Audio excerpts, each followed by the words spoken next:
నమస్కారం. నా పేరు డాక్టర్ పురు ధవన్. ఈ వీడియోలో ఇప్పటికే కిడ్నీ ట్రాన్స్‌ప్లాంట్ అయిన రోగుల గురించి మనం మాట్లాడుకోబోతున్నాం. ప్రతి నెల మనం ప్రాక్టీస్ చేస్తున్నప్పుడు, ఓపీడీలో రోగులను చూస్తున్నప్పుడు ప్రతి నెల 5 నుండి 6 మంది రోగులు వస్తారు. వీరికి ఇప్పటికే ట్రాన్స్‌ప్లాంట్ అయిపోయింది. కానీ ట్రాన్స్‌ప్లాంట్ అయిన తర్వాత వారి క్రియాటినిన్ స్థాయి పెరుగుతోంది. ఎక్కడో ట్రాన్స్‌ప్లాంట్ 10 సంవత్సరాల క్రితమే అయిపోయింది. మరికొంతమందికి 20 సంవత్సరాల క్రితమే ట్రాన్స్‌ప్లాంట్ అయిపోయింది. చాలా మందికి 2 సంవత్సరాల క్రితం ట్రాన్స్‌ప్లాంట్ జరిగింది. కానీ వేర్వేరు కారణాల వల్ల ఇప్పుడు వారి క్రియాటినిన్ స్థాయి మళ్ళీ పెరగడం మొదలైంది. ఇప్పుడు ఈ క్రియాటినిన్ స్థాయి మళ్ళీ ఎందుకు పెరుగుతోంది?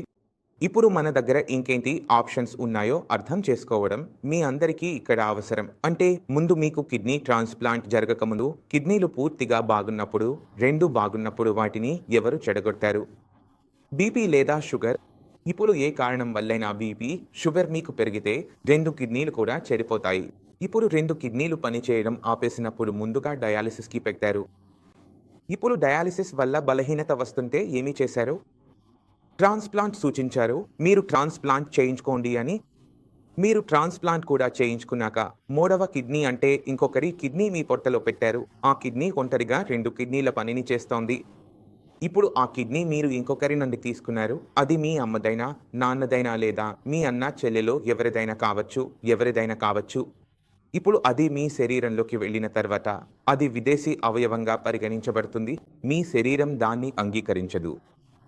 అందుకే ట్రాన్స్‌ప్లాంట్ చేయించుకున్న ప్రతి రోగిని స్టెరాయిడ్ మందులపై ఉంచుతారు. స్టెరాయిడ్‌లు కూడా వేర్వేరు రకాలుగా ఉంటాయి. కానీ ఆ మందులు ఇవ్వబడతాయి మరియు వారిని నెలవారీగా లేదా త్రైమాసికంగా కూడా మానిటర్ చేస్తుంటారు. ఆ మందుల పరిమాణం మీ రక్తంలో ఎంత ఉందో చూసేందుకు. అది తక్కువగా కూడా ఉండకూడదు, ఎక్కువగా కూడా ఉండకూడదు. మనం ఎంత స్టెరాయిడ్‌లు ఇచ్చినా చివరికి ఒక దశలో ఆ కిడ్నీ పూర్తిగా తిరస్కరించబడుతుంది. మళ్ళీ తన పని చేసే సామర్థ్యాన్ని కోల్పోవడం ప్రారంభిస్తుంది.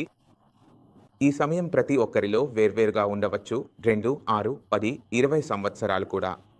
కానీ ఆ తిరస్కరణ జరుగుతున్నప్పుడు మళ్ళీ మునుపటిలా అన్నీ తిరిగి మొదలవుతున్నాయి. పెరుగుతున్న క్రియాటినిన్ స్థాయి పెరుగుతున్నట్లు రోగికి ఏమి చేయాలి? ఇప్పుడు నా దగ్గర కిడ్నీ కూడా లేదు. అలాంటి సందర్భాల్లో మనం ఏమి చేయాలి? ఒక రోగికి ఒకసారి ట్రాన్స్‌ప్లాంట్ అయిపోయిన తర్వాత ఆయుర్వేద మందులు పనిచేయవు. నేను మళ్ళీ చెబుతాను, ట్రాన్స్‌ప్లాంట్ అయిన రోగులపై ఆయుర్వేద మందులు పనిచేయవు. వాళ్ళు ఎలాంటి ఆయుర్వేద మందులు తీసుకోవడం నివారించాలి అంటే మరే విధమైన చికిత్సనైనా నివారించాలి. ఎందుకంటే ఇక్కడ స్టెరాయిడ్ విఫలమవ్వడం వల్ల రిజెక్షన్ జరిగింది. మనకు కిడ్నీ బతికిపోవాలని అనుకుంటే స్టెరాయిడ్ మోతాదును పెంచాల్సి వస్తుంది. స్టెరాయిడ్ మోతాదు పెరిగినప్పుడు స్టెరాయిడ్ వల్ల వచ్చే సంక్లిష్టతల అవకాశాలు కూడా పెరుగుతాయి. అందులో ముఖ్యంగా కార్డియోవాస్కులర్ డిసార్డర్ అంటే మీ హృదయం విఫలమయ్యే అవకాశాలు చాలా ఎక్కువగా పెరుగుతాయి. ఇప్పుడు మనం మందులతో కిడ్నీని ఆపలేకపోతే, స్టెరాయిడ్ మోతాదు ఇంకెక్కువగా పెంచలేకపోతే, ఇంకా ఇతర సంక్లిష్టతలు వస్తుంటే, అలాంటి సందర్భాల్లో రోగికి 2 ఎంపికలు మాత్రమే మిగిలిపోతాయి. మొదటి ఎంపిక ఏమిటంటే అతను మళ్ళీ ట్రాన్స్‌ప్లాంట్ చేయించుకోవచ్చు. అయితే కిడ్నీ అందుబాటులో ఉంటే, వయస్సు బాగుంటే, డబ్బు సమస్య లేకపోతే మీరు మళ్ళీ ట్రాన్స్‌ప్లాంట్ చేయించుకోవాలి. నేను మళ్ళీ చెబుతున్నాను, చేయించుకోవాలి. ఇవి అన్నీ సాధ్యపడకపోతే రోగికి డయాలిసిస్‌పై బతకడం తప్ప మరో మార్గం ఉండదు. ఇప్పుడు డయాలిసిస్‌లో కొంత క్లిష్టత ఏమిటంటే, మనం డయాలిసిస్ చేయించుకుంటే మన శరీరంలో బలహీనత మొదలవుతుంది. ఎందుకంటే డయాలిసిస్ మెషిన్ శరీరం నుంచి క్రియాటినిన్, యూరియా తీసివేస్తే కొన్నిసార్లు శరీరానికి అవసరమైన కొన్ని పదార్థాలను కూడా తీసివేస్తుంది. అవి తీసివేయకూడదు. అందుకే డయాలిసిస్‌పై ఉన్న రోగి రోజుకి బలహీనంగా మారిపోతుంటాడు. అలాంటి రోగి ఒక విషయం అర్థం చేసుకోవాలి. అంటే డయాలిసిస్ నుంచి తప్పించుకోవాలంటే ఒకే ఒక్క విషయంపై దృష్టి పెట్టాలి. అది ఆహారం, భోజనం. మీ ఆహారం పోషకంగా ఉంటే, అందులో మంచి పరిమాణంలో ప్రోటీన్ ఉంటే, డయాలిసిస్ సమయంలో మీకు కలిగే నష్టాన్ని మీరు ఆహారంతో సమతుల్యం చేసుకోగలుగుతారు. మీకు ఆకలి తక్కువగా ఉంటే ఆకలి పెంచుకోండి. శరీరంలో బలహీనత ఎట్టి పరిస్థితుల్లోనూ రాకూడదు. ఎందుకంటే డయాలిసిస్ చేయించుకునే రోగులకు ఒక్కటే శత్రువు ఉంది. అది బలహీనత. రోగి బలహీనంగా మారుతూ చివరికి పూర్తిగా క్షీణించిపోతాడు. కాబట్టి మీరు బలహీనంగా మారనివ్వకూడదు. కాబట్టి నేను ప్రతి డయాలిసిస్ రోగికి చెప్పేది, మీరు రోజులో కనీసం 4 సార్లు భోజనం చేయాలి. మీరు క్రియాటినిన్ గురించి ఆందోళన పడాల్సిన అవసరం లేదు. క్రియాటినిన్ తానే తగ్గిపోతుంది, కానీ మీ శరీరంలో బలహీనత వచ్చేస్తే మిమ్మల్ని బతికించుకోవడం కష్టం అయిపోతుంది.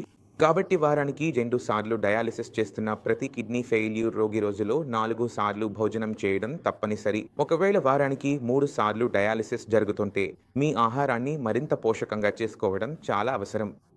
ఎందుకంటే మీరు తినే ఆహారాన్ని జీర్ణించుకోలేకపోతే డయాలిసిస్ మీ శరీరాన్ని బలహీనపరిచేలా చేసి చాలా నష్టం కలిగిస్తుంది. కాబట్టి ఈ వీడియో ద్వారా మనం అర్థం చేసుకోవాల్సింది ఏమిటంటే, మనం ట్రాన్స్‌ప్లాంట్ చేయించుకున్నా కూడా మన సమస్యలు పూర్తిగా పోవు. అవి కొంతకాలం పాటు మాత్రమే వాయిదా పడతాయి.